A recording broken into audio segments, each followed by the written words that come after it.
प्रिय दर्शक श्रोता बंधुगण समस्त मोर प्रणाम शुभेच्छा शुभकामना।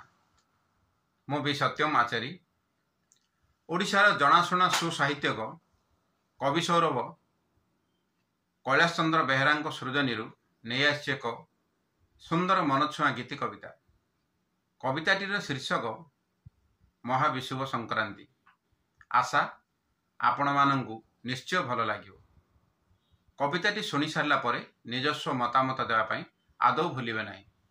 जय जगन्नाथ।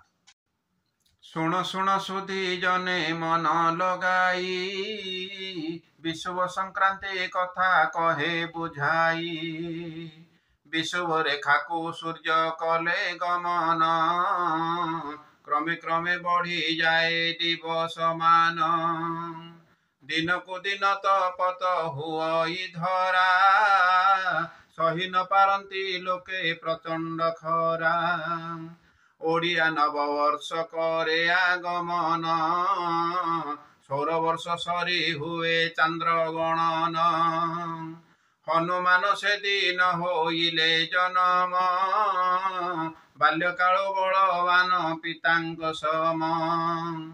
प्रातः काले सूर्य देखी मने भाविले पाचिला फल बोली खाइबा को गले। सूर्यंक किरण को न पारिले सही पर्वत रे पड़ी गले अचेत होई।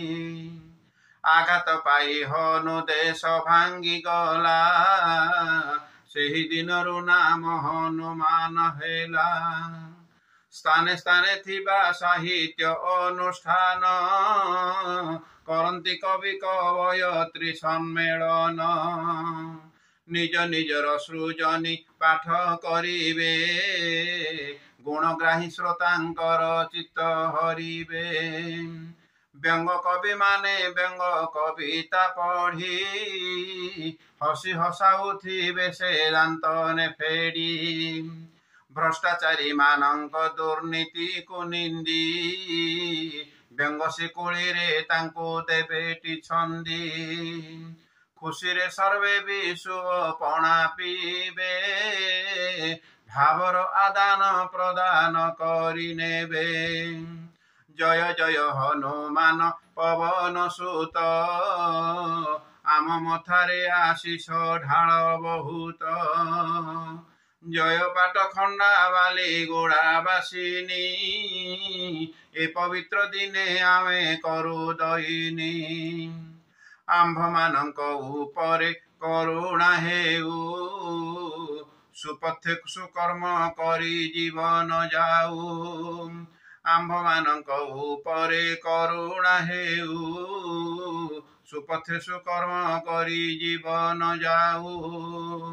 आंभ मानंक उपरे करुणा हेउ सुपथे सुकर्म करी जीवन जाऊ। जय श्री हनुमान।